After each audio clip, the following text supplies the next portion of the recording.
Hi, my name is Dan Wingate. Today is August 25th, 2010.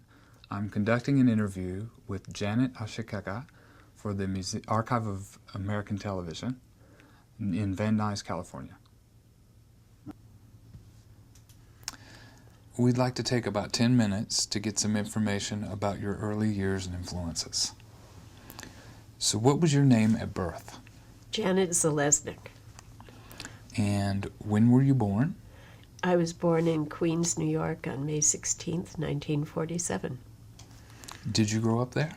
Yes, I did. Okay. What is your father's name? John. And what did he do? My dad was a steam fitter. Okay. And what is your mother's name? Adele, and her maiden name was Sarika. And she came from a mining family in Pennsylvania. What did she do? She was a housekeeper, homemaker, mom, housewife. Okay. Do you have any siblings? I have a brother. What were your interests growing up?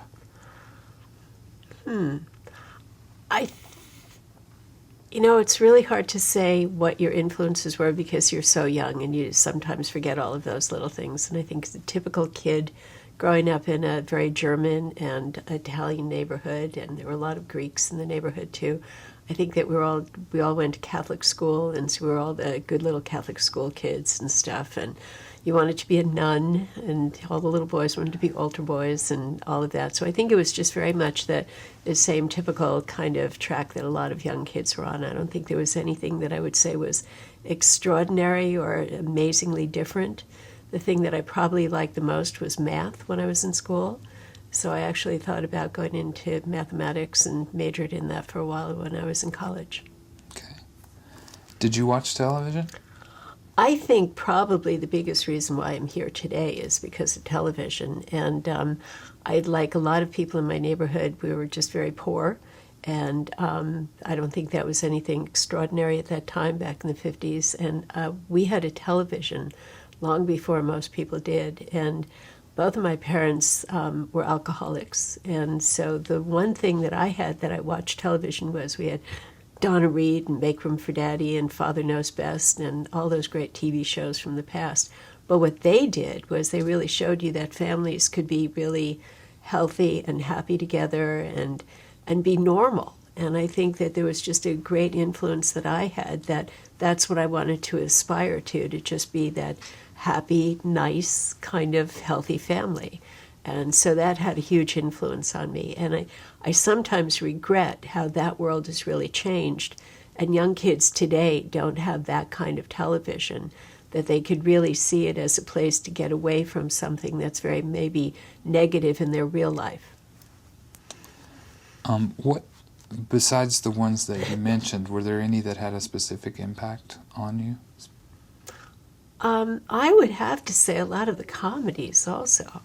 Like Topper and just a lot of the really fun old shows like that too, that I think you have just an incredible need to laugh when you're going through maybe a difficult period or something. So I think the comedies of the old years were just certainly important.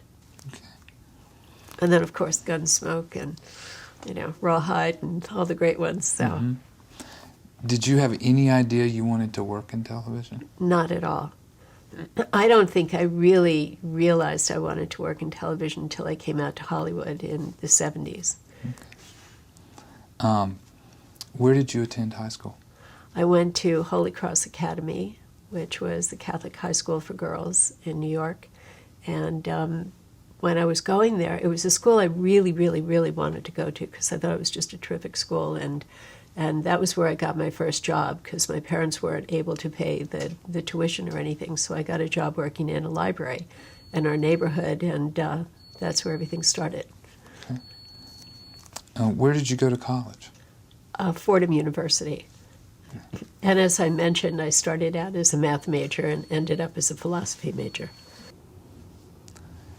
What did you do after college? Well, when I graduated college, I got married, and I married a gentleman named Peter Riley. And we didn't stay together very long. I think that it was one of those things, if you get married young, you realize, like, oh my gosh, that was a mistake. So we separated and divorced, and I came to California. And I came out just for what I thought was going to be a 2-week vacation and started passing out my resume, and lo and behold, I got a job. And thought, wow, as long as I'm working, I may as well stay here. And 3 years later, I realized I was a California resident. So it was one of those that I think a lot of it was serendipity, how I really started in this career. Mm-hmm. Now, a little bit more about that first job in LA. How did you get it? Well, this might actually be a good lesson in fortitude and perseverance for young people, because it was at a company called Javelin Films.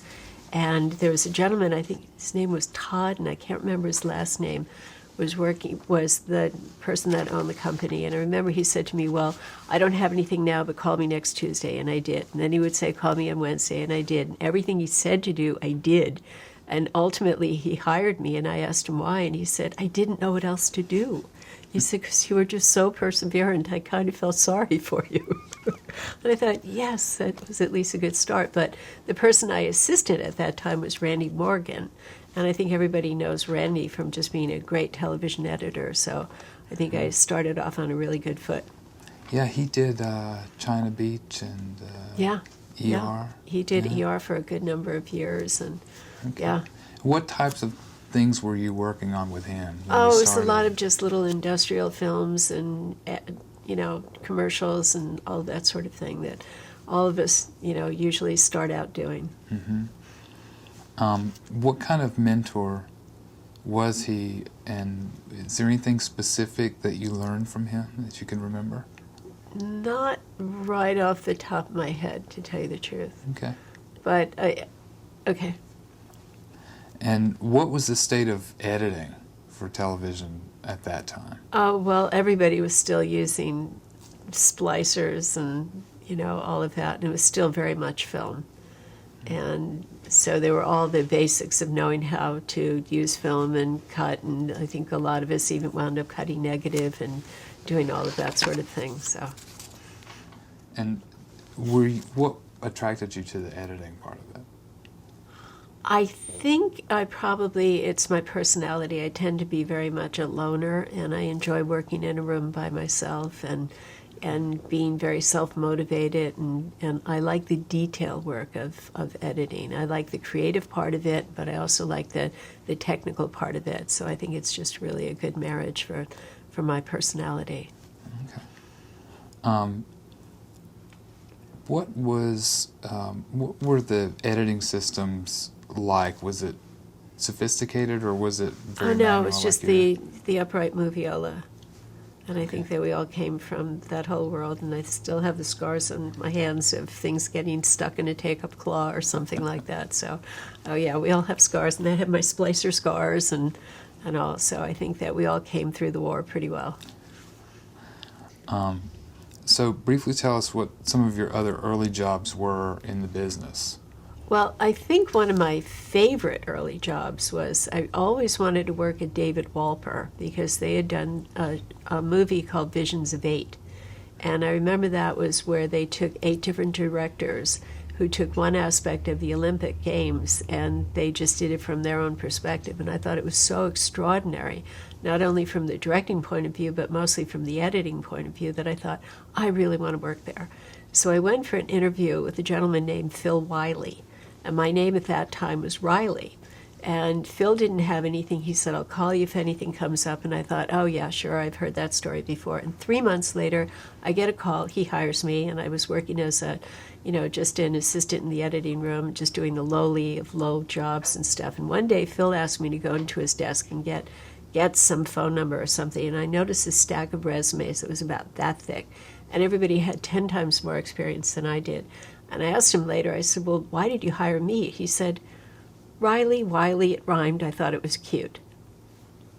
So those were the old days. So I wanted to talk a little bit about This Is the Life. Oh, great. Okay. Yeah. This Is the Life was, I think so many people in Hollywood got their SAG card or worked on that show at some point in their career, because it was a show that was on NBC for about, I think it was over 30 years. And the names of people was just remarkable, and I hope you get a chance to look up the history of it. And there was a gentleman named Arden Albrecht, who was our executive producer. And it was a show that was done for Lutheran television, and it was very much a drama. And it was really fun because you really had all the challenges of doing, a regular TV show with all the dramatic situations and all of that. And then at the end there was a little religious pitch, is what we would refer to it as. So it was a really great education. And I started out first being an assistant, then I was sound effects and music editor. And then one day we got a new production company, and there was another editor who was there who I will never name. And she called me one day and she said, "I don't think that Arden likes me. I think he's going to fire me." And I said, "Oh, don't worry about it. He just needs to get used to working with you and stuff." And 10 minutes later, I get a call from Arden saying that he wanted to let this person go and he wanted to bump me up to editor. And I thought, And I said, "Okay, here's the deal. I will only take a job as editor if you don't let her go." I said, "Because I really think this is just a personality issue between the two of you, and I don't want to move up at somebody else's expense." And so he agreed. We both stayed editors, and he just loved her dearly. And today, I think she's a producer in Hollywood. So that was my start. And I think you can be a nice person and still move forward and be a success. That's great. What do you think it was that got you those early jobs? I think a lot of it is probably that survival instinct of being a New Yorker. And I think that a lot of times, and I've noticed a lot of people from that city tend to be a little bit more aggressive, and they do all the things that you say. It's like, "Call me back," and all of that, and they don't take no for an answer. And I think it was also getting a job when I was 14 and realizing that I was really the person that had to pay my bills and do all of that. So a lot of this was something that I saw as, especially when I was assisting, was this was a good job and it was steady income, and that it was something that I enjoyed doing and I could really stay on top of it. And it was later, from working with a lot of other editors, that I realized the whole creative aspect that I really enjoyed and really just started branching out. And even when I was doing This Is the Life, they did this 1-hour special called Miles to Go, and it was about a boy who was a swimmer in high school who was an epileptic. And I wound up getting my first Emmy for it. And it wound up being in the religious category, so it wound up being the Emmys that are awarded back in New York. And I remember hearing that I won. I thought, "I won?" And I was like, "Really?" And I get this Emmy in a box, and I'm thinking, wow, that's incredible. And it never dawned on me, I think, in some respects, that I had accomplished something, that amazing. It was just, I was just doing the job that, to the best of my ability. So. Wow. And once you started working in the editing field, how did you know it was something you wanted to continue doing?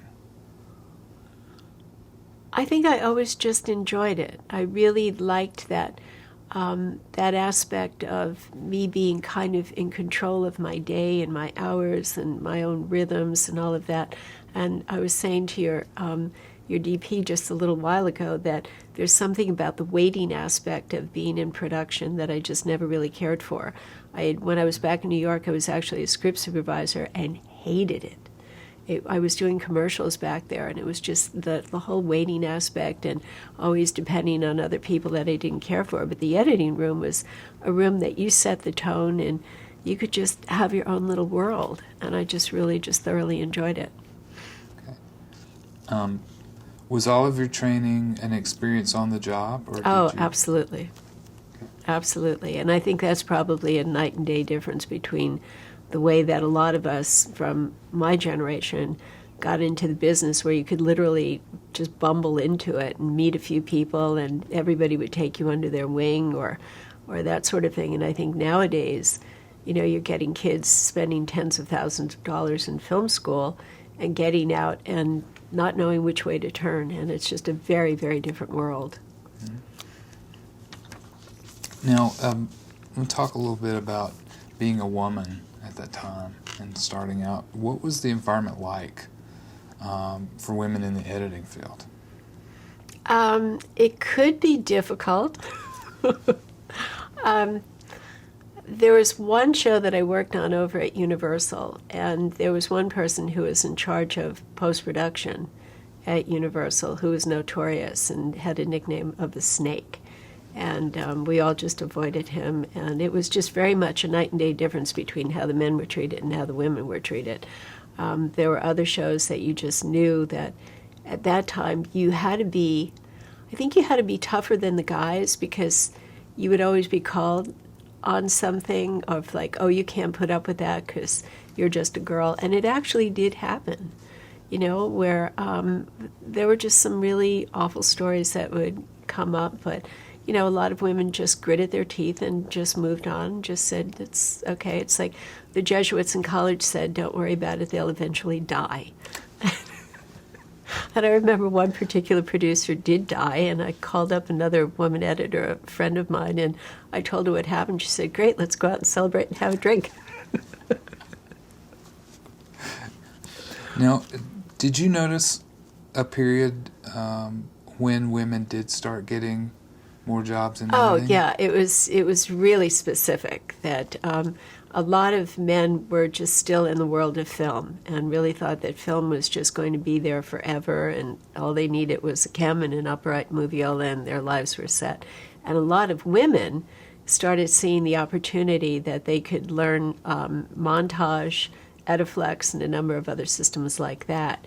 And as soon as they did, a lot of companies like New World and places like that started hiring editors who knew the system as opposed to hiring editors who had a great resume, which is an odd way of going, but it worked out for us. And a lot of women were the ones that knew the systems, so a lot of times we got the jump and got a chance to start editing and proved ourselves. So it worked out incredibly well. Yeah.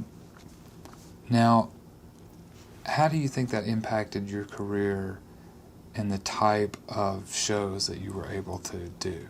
Well, one of the first shows that I got because I knew the Ediflex was Sledgehammer. And I don't know if anybody remembers David Rashi and, that show, but it was just absolutely phenomenal. And that was where I met Bill Bixby. And working with Bill was just really fun, and we wound up doing a number of the Return of the Incredible Hulk, all the way to the Death of the Incredible Hulk. And I remember they were all on NBC, and I remember probably after we did Death of the Incredible Hulk, ABC was going to do She-Hulk. And I remember getting a call to do that, and I said, well, we've killed the Hulk on NBC, But anyway, I don't think that ever got made. So, but I think that was just a big start right there, and I think it was really kind of a start into doing some comedies and all, and yeah, it was a big help. Okay, well, you mentioned Sledgehammer. Do you remember specifically how you got that job? I think I was one of the only few people left on the list who knew the Ediflex. Okay. And it was really that kind of a world where I think at that time there was still people that, if you knew the right people, you would probably get a call or whatever. But I was one of the remaining few on that list of Ediflex editors. So, describe the premise of that show. Sledgehammer was an undercover cop, and his amigo was his gun, which I think was a .357 Magnum. And I think till this day, there are people that are huge fans of the show, and I think it's New Zealand and Australia, and probably a lot of people that work in gun shops. But it was a whole lot of fun to work on. What was the premise of the show? Well, Sledge went out and solved crimes in his own unique way. Like he would go undercover into a prison and stuff like that. So it was a good time. Who played the role? David Rashi. Okay, yeah, that's right. Now, how was the show different from the other things that were on TV at the time? I think that, well, I don't remember if soap and shows like that were on at that time. But I think it was at a time when there was just a lot of unique moments in television history going on. I mean, you think about soap, and soap lasted, what, one season? And you look at it now and you think, well, why don't they do it today again? So there were a lot of great little moments that, for whatever reason, didn't last. So. Now, how closely did you work with the creator, Alan Spencer? Not very. I think Alan was just much more involved in production, and he would be in the editing room, but not a tremendous amount. So. Now, what were the challenges of editing satirical type comedy like that? Well, I think there were probably two challenges. One was working on an editing system that today seems primitive, and probably the other was just trying to stay within the restraints of what the network would want, because this was a show that was really glorifying a guy's relationship with his gun. And I think it was probably a lot of times Alan would be very reticent to really abide by what the network was asking for. Like a lot of times we wouldn't do the network notes and stuff like that. So I think that he probably didn't have the greatest relationship with the network and stuff. So I think a lot of it was just trying to abide by what the network was going to want, you know, keeping the comedy alive and making sure that you went for the funniest moments that you could find and all of that. But he had a lot of leeway as an editor on the show. Okay. And you mentioned the primitive nature of the Ediflex. Can you explain it just briefly, what was going on? This was a system that was VHS cassettes, and you had to have 6 tapes of all the dailies on that one, on each tape. And so that every tape would have to queue up in order to be able to play a scene. And if a scene was especially cutty, it wouldn't be able to catch up with itself. And so you were always having lag time and downtime and waiting time. And then also just the system itself, the way that you had to edit, a lot of times you would have to second guess it and try and, you know, do all sorts of remarkable little tricks to work around. But it was forever crashing and all of that. We had one day when the other editor I was working with, Brianna London, we would always try to keep the air conditioner on because the systems were always very, very hot. And we came back on one Monday, and the gentleman who was working down the hall from us, because we were just in an office building, took Brianna by the hand, walked her down to his office, walked inside, and the air conditioner was so cold that he had an icicle that was about 1 foot long on his window. So those were those days.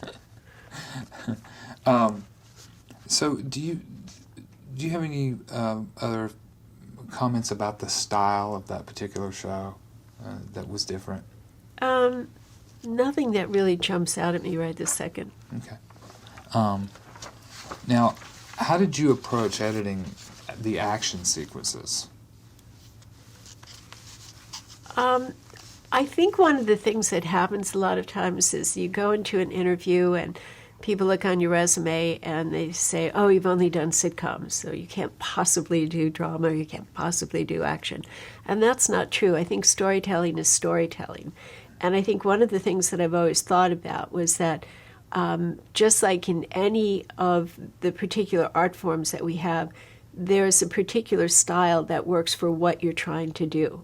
And I think you could take a great case in point would be The Sixth Sense and The Matrix came out the same year. And if you had done each of those movies with each other's editing styles, it would be a huge flop.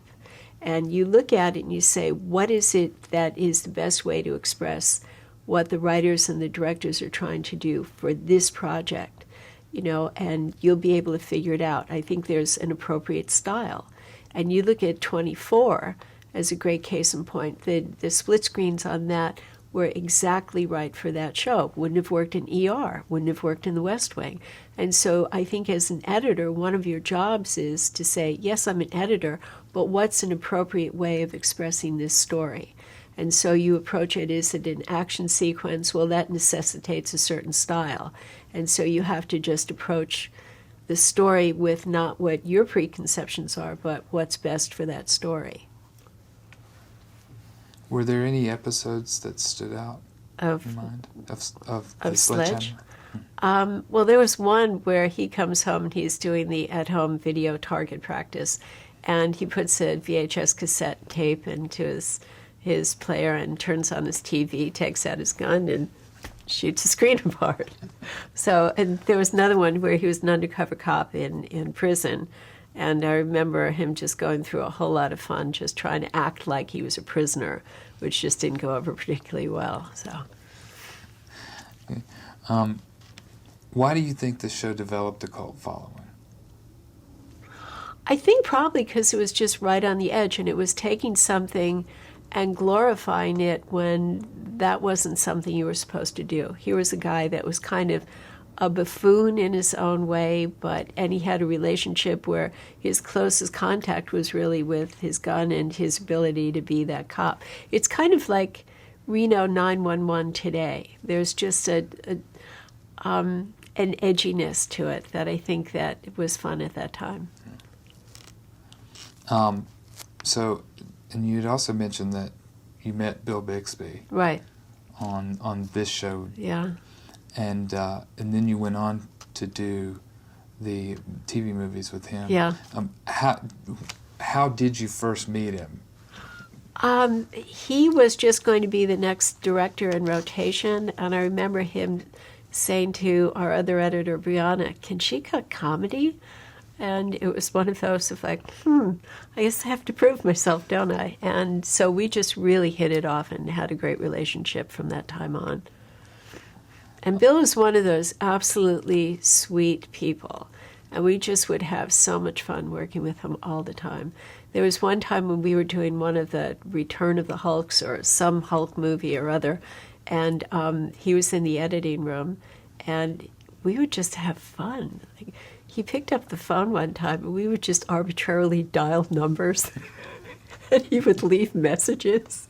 And he left one message, "Thank you, sweetheart. It was just such a great evening." And just hang up. It was like wonderful. So he was the best. So, now how did you come to work on the TV movies? Was that something that he specifically requested based on your experiences on Sledgehammer? Bill was actually up for doing the Return of the Incredible Hulk, and he was doing an episode of Sledgehammer, and I got a call from New World asking if they could see a scene of his, and I said, well, he hasn't seen it, and I've cut it. I feel comfortable about it. And it was a really awkward moment, because technically you're not supposed to let anybody see anything unless the director says it's okay. And I was really pressured into showing a scene, and it turned out well that Bill did get the job and took me and took Brianna along with him. It was a situation where he was planning on directing, but because he was going to direct and act and do all of that, he decided that he wasn't going to do the directing, and Nick Correa decided he was going to step in. He was the writer. And could I just have a tissue and just break for just a... You want to talk a little more about Bill? Well, there was one time when he was shooting up in Vancouver, and we knew that he had so much fun being interviewed by TV reporters and all of that, that my assistant and I realized, like, he's going to come back and there's just going to be a room with 2 people in it. He's just going to be so lonely. So we actually did all these cutouts of people and pasted them all over the editing room walls just so he would feel like at home having a crowd. And he just loved it. But he was a great guy because he would welcome ideas from anybody and really stop and listen. And there was a lady who was delivering the Arrowhead water one day, and he just stopped her and said, "Would you look at this scene for a minute?" And he just asked her opinion and advice, and I think we made changes based on what she thought, which is great. So, really super guy. Yeah. We talk a little bit about the challenges of editing the Hulk movies and how it was different from Sledgehammer. I think it was different mostly because on the very first one, we had Nick Correa was our director. And now this goes back to not wanting women and having a difficult time. Nick did not want me and Brianna to be editing on that project at all. And I know there was another woman that was on there as first AD who had an equally difficult time with him. And there was a lot that we went through. And there were times when we would call New World to try and do something about things that were happening in the editing room, and they just didn't return the call. And so it was very challenging, and it was very different, and it was one of those that Brianna and I just both had the attitude that we're just going to grit our teeth and get through it, and we'll be better people for it. So, and you don't go down to somebody else's level.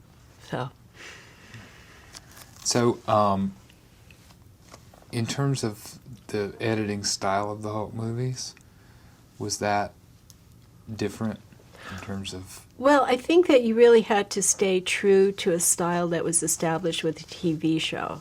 So I think that we both really looked at that and thought about what was the style and what was the expectation, because there really was a formula with, the character transforming into the Hulk. So we really tried to stay true to that. And I think that was the expectation also of what people were expecting to see. Were there any specific technical feats that you remember that you... Well, I remember one of them, and this goes back to the early days of we really didn't have a lot of sophisticated technical things that we could do and all of that, but we had one character, Thor, and I remember there was just all this lightning that had to be created and all of that, and that was just really one of those that you send things out and hoped for the best when things were created as far as effects go. So I think that, back in those days there was a lot of stuff that we would get, and it was just difficult to try and manufacture the effects to be as believable as you'd like. So okay, so was that something where if there was like a specific effects sequence that would be farmed out to like an effects house? Yeah, you'd have to farm it out. Yeah, Gotcha. And then just hope for the best and hope that your budget fit with what they were going to do. And when it came back, it would... Right. And it was like either great or you could fix it. Now, Bill Bixby directed the second Correct. one. Correct. And when Bill was in charge, I think everything just went a lot smoother. And I think that we could all work together, and it was just a really great relationship. So. Cool. What was his... Do you remember if he had specific vision for the movie that may have been unique from his perspective versus the previous one? No, I think he was just trying to be very protective of what the idea of the Hulk was and really be true to it, and still at the same time have a whole lot of fun. Like, I remember one time he said that they were up on the set and Lou Ferrigno had to break through a door that was just balsa wood, and Lou was really late for getting to the airport, and Bill was just egging him on with, "The plane's leaving! Break the door!" And he would always lovingly call him Woo. And I think Bill was the only one who could probably get away with it. That's great. Now, did you work with Stan Lee? No, not at all. Okay. Never met him. Okay, yeah. He had a cameo in the second movie. Right. But it was... Right. But those were all shot nowhere near us, so we didn't even get invited to the wrap parties and stuff. So. Got you.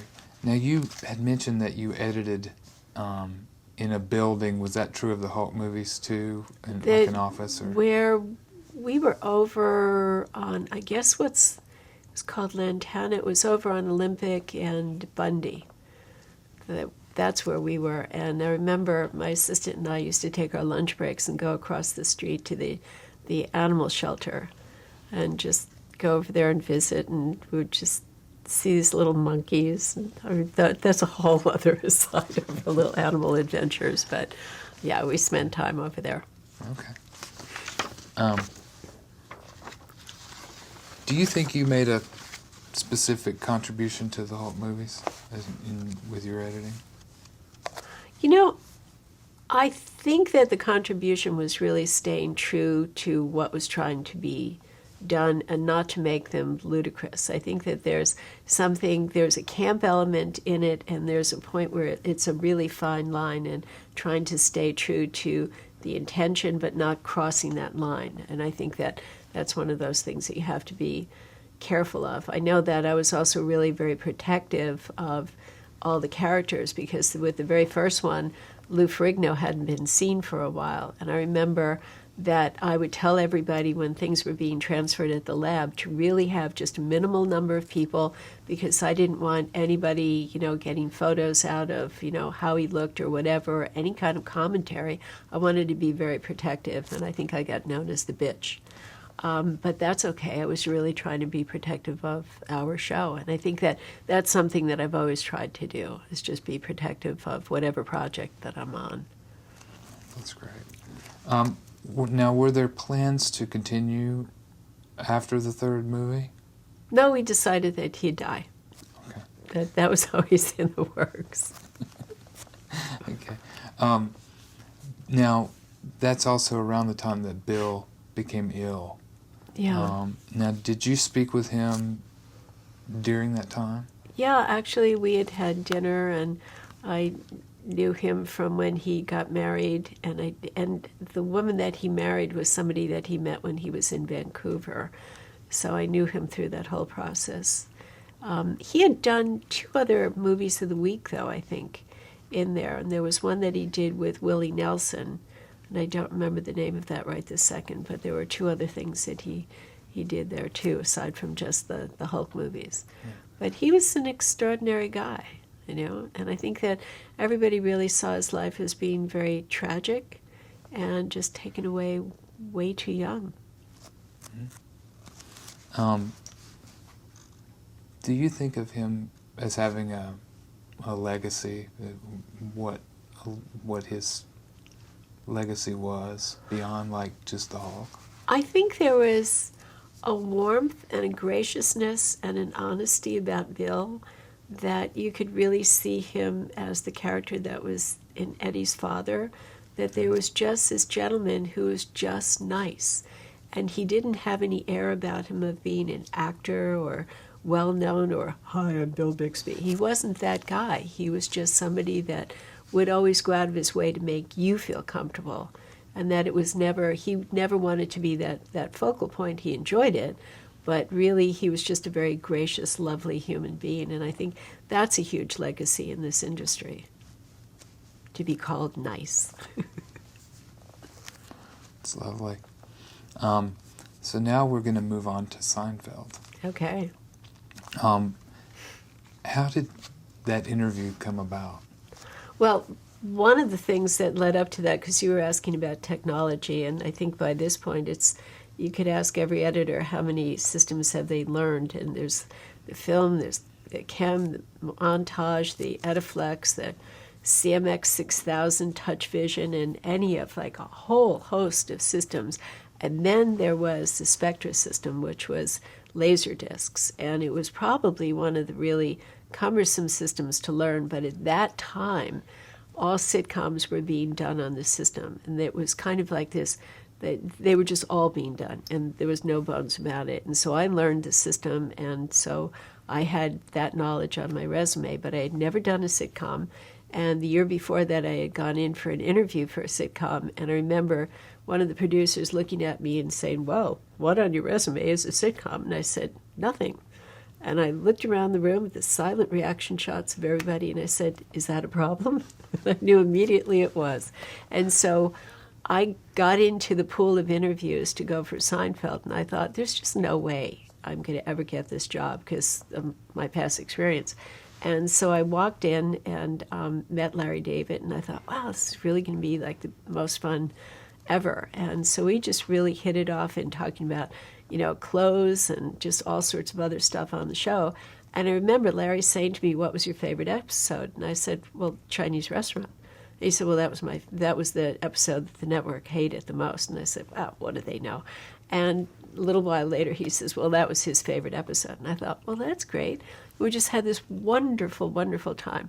And Larry Charles was one of the writers on the show. He asked me one of the best questions I've ever been asked. If you're so good, why aren't you working now? I thought, wow, good one. And I actually had something that was just going to start, so I had a good answer for it. And so I left, and 2 days later I get a phone call asking if I wanted to do the show, and I thought, really? And that was it. That was just like a match made in heaven. It was just a great place to be. Yeah, it sounds like you were a fan of the show. Oh, I definitely was. And up until that point, you had to really try and find Seinfeld because they were always moving it around. And the very first year, I think they had 4 episodes on, and the second year was something like 9. And when I got on, it was for the full 22. What do you think got you the job? Maybe because they didn't know I was going to get the job. I think knowing a lot of the other editors I was up against, I think they all thought, I'm going to get that job. Because I think that maybe they had a little bit more, I don't know, cockiness about it. I don't really know. But maybe I was just me. I don't know. Now, when did you first meet Jerry Seinfeld? Probably, I don't remember at what point, because I know that when I started the show was not too long. When I started, I think was pretty close to when they were starting the first episode for that season. Okay. Now, right when you got the job, had you already been sort of thinking about the editing style of Seinfeld? Oh, yeah. Yeah, I think that one of the questions that I was asked was, what would you like to do editorially? And I said, well, I think the show is a little stodgy. And I think one of the reasons for it was that they really love the whole stage aspect of Seinfeld and really having the big wide shots and all of that. And I really thought that the energy on it was dragging down, and that editing and using close-ups and all of that could really just punch up the comedy. And I actually think that really good comedy is very musical, and that a reason why sometimes comedy works or a joke works is because of the rhythm of it. And once you upset that rhythm, you're upsetting the humor. And I think that people just naturally are very musical, and that's what they're responding to in a lot of comedy. So when you slow it down, you're almost sucking the humor out of the moment. But that's my own little theory. That's a great answer. Now, and you had mentioned that you began at the beginning of the 3rd season. Right. It was their first season with a full order. Okay. Now, what was the status of Seinfeld at the time in terms of just its... It was just a show that NBC had on, and from talking to Warren Littlefield, who had been at the head of NBC at that time, I worked on a pilot with him years later, and he said at that time the only way they got to make the pilot of Seinfeld was they took money out of a budget for a Bob Hope special, and they used that money to do the Seinfeld pilot. And I think that at that time they didn't even know if they were going to pick up the show. And from what I understand from George West and Howard Shapiro, who were Jerry's agents at the time, I think it was a Friday night when they were waiting to hear if they were going to get picked up. And they called the network and said, well, if you don't pick us up, we're going to take the show elsewhere. They had no elsewhere. There was no place else to go. And they just called in a bluff, and they won and got a few episodes, and that's how it started. But the 3rd season still wasn't like a major success season. It wasn't until they changed the air date, and I think they moved to a Thursday night, is when they really started to be a huge success. But I think that in that 3rd season, everybody really started paying attention to the show, and it was that season when I did an episode called The Subway that I got my first Emmy, which was really fun. What would you say was your early contributions to the season when you came in and you began? Well, I spent a lot of time in the editing room with Larry Charles, and Larry is like one of those absolutely amazingly great guys that if you were a kid and you got to pick a dad, it would be Larry Charles, because Larry just literally knows something about everything and was just a delight to work with. And he was in the editing room one day, and he said, you don't care for having the big wide shots all the time. And I said, no. I said, here's what we could do. I'll cut it your way, and you'll let me cut it my way. We'll have the writers come in, and they'll judge which one they like better. and I generally won. And so the style of the show started to change, but the brilliance of Larry David and Larry Charles was they realized what they could do with editing. And I think Larry David caught on immediately and knew where he could pull time out and all of that, and say, use this close up and pull that up and blah, blah, blah. And he got it right away. And he also understood the rhythm of the editing, because a lot of times he would literally just listen to the show and not necessarily watch it, but he would listen for his own music. And I've discovered over time that every great showrunner has a music, and you have to get used to what internal dance are they doing, and that rhythm is the rhythm that you try to recreate in your editing. I could flash forward to Sports Night, and I remember with Aaron Sorkin, Aaron had his own dance going on, and I would very often go in his room and say, Aaron, do these lines for me. And he would say them in Aaronese. And then I would try to find those performances or create that rhythm. And I think that you can look at any great showrunner, and they have that. They have a music to their words. That's great. Now, how closely did you work with Larry David? Larry came in Larry, when you were shooting the show, would do a thing. When the actors were doing their lines, he would just be doing this. He would just be sort of pounding his foot to a rhythm of the words that he was hearing. And if you did this, you knew you were going for take two, because he knew something was just internally completely off.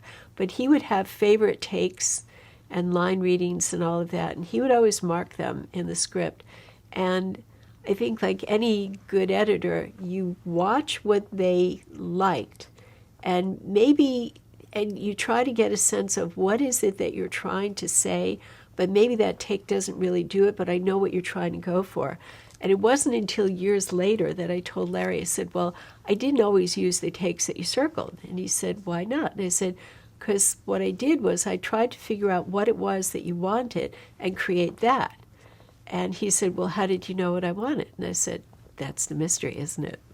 And somehow or other, it worked, But he also had some really good directors. We had, if I could tell a story about one director, Tom Sharonis.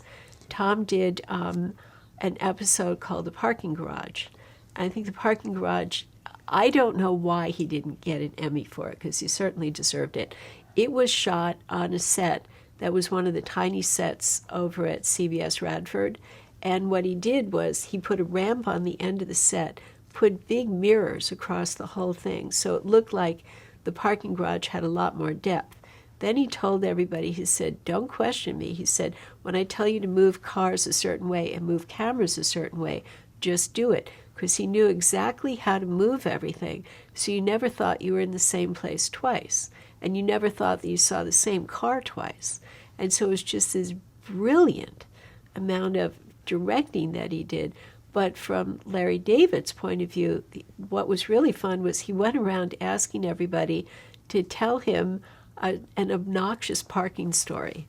It's like the guy in the Mercedes who takes the double space, all those things. And he tried to incorporate all those moments into this episode. And then later on, he said to us, what parking garage do you think this show is based on? And as soon as I tell you, if you've ever parked there, you'll know. It's the Century City Mall. Because whenever you go there and you try to find your car, you're convinced it was stolen. And at the end of this episode, the thing that was amazing was they're all supposed to get into the car, start the engine, and drive off. Serendipity struck because they got into the car, turned the engine, and all they heard was and realized that's the show. And so they did a take, because everybody was sitting in the car laughing, so they did a take two where the engine wouldn't start when we do the slow pullback. But that was truly a remarkable episode, just from directing and writing and every other aspect. That's great. Describe Larry David personally and professionally. Watch Curb Your Enthusiasm. I mean, that's Larry. And I think one of the delightful things about working on that show was I left when Larry left. So there were still two seasons left. And I left because I realized that from working with him, Larry never never said, who can we blame? He never blamed anybody for anything.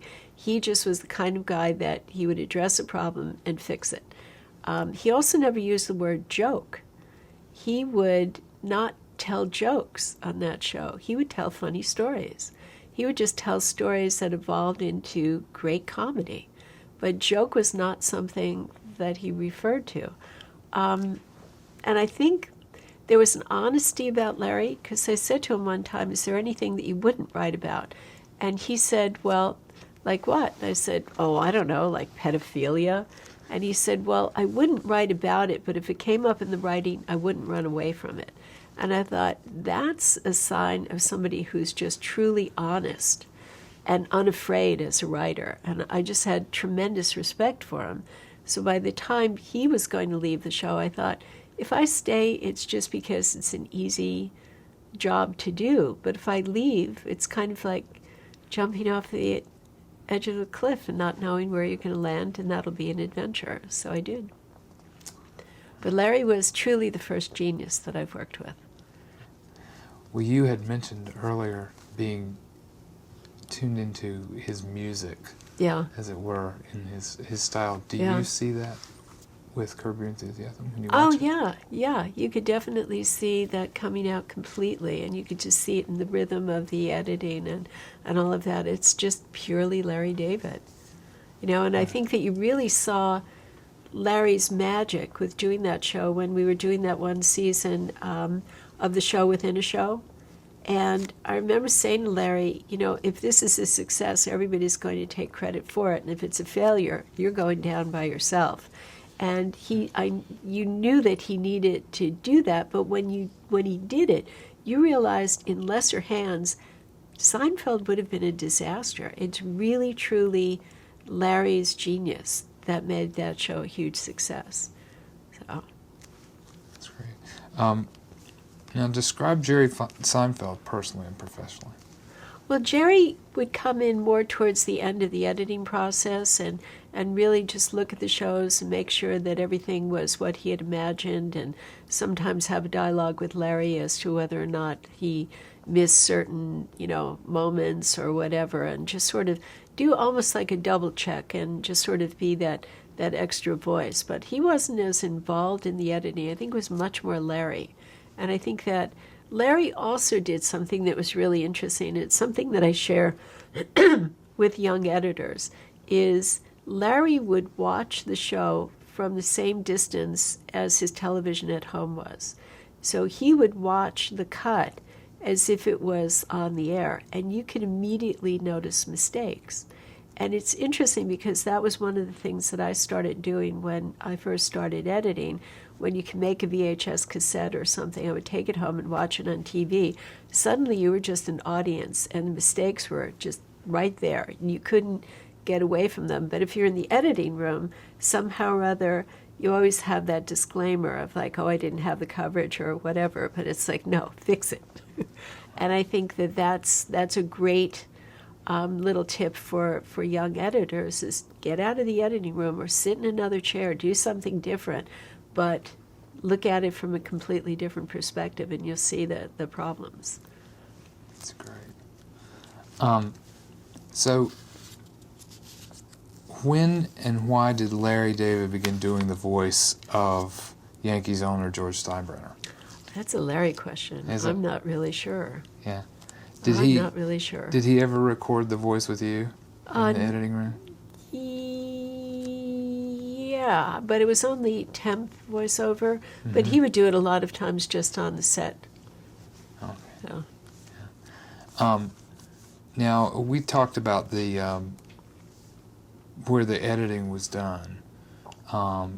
It was done in over at Bundy. CBS Radford. Oh, the editing for Seinfeld. For Seinfeld was done over there. Okay. And I remember the day that the earthquake happened in 94. And it was really ironic, but everybody's first reaction, I think we probably are all the same, is we all went to work. Somehow or other, there was something maniacal about all of us that just drove us over there. And we were working in a little bungalow that was just right over by the river. and the whole bungalow was off on its side. And I remember just very faithfully going in with two other people and digging out all sorts of tapes and everything, thinking, well, this is our job. We have to do this. So that was just our faithfulness to the show. Yeah. Now, were you on the set much? Oh, yeah, because the set was just very close by. So you would go to the set as often as possible. And I remember, like, when we were doing an episode called The Subway, they brought in a subway car, and everybody who was an ex-New Yorker got on the car and sat in the seat that they remember sitting in when they rode the subways back in New York. And we all had a favorite seat, which was really amazing. So. Now, did you get to ride in it when the show was shot? Or was No. Okay. No, I was. I'm trying to think if I was ever an ex. No, Okay. never on camera. Yeah. And also, when you would go down to the set, would they have you watch, like, for instance, the dress rehearsal, just to get an idea of the rhythm that they were doing before editing took place? No, I think that I would go down just because I enjoyed going down there, but I don't think it was one of those that, I know there are some directors that really have the editor right there, and they're asking a lot of questions, but that was a show where we didn't really do that. I think they just shot it knowing that the editing would be its own little world, but they were just trying to shoot the stories that they had planned. Okay. But Larry was just always one of those great people that would always surprise you, that he was always thinking about 5 other things while he was doing one particular thing. And I think a great case in point was one night I was working really late with Larry and with Carol Leifer, one of the writers, and they were going out to get some dinner, and Larry said, well, we're going to go out and get something. Do you want us to bring you back anything? And I said, yeah, bring me back a big salad. So I kept working, and they came back, and Carol Leifer handed me the salad, and I said, thank you. We went back to work. And months later, I get dailies for a show that I hadn't gone to the table read for and hadn't gone when they were shooting, called The Big Salad.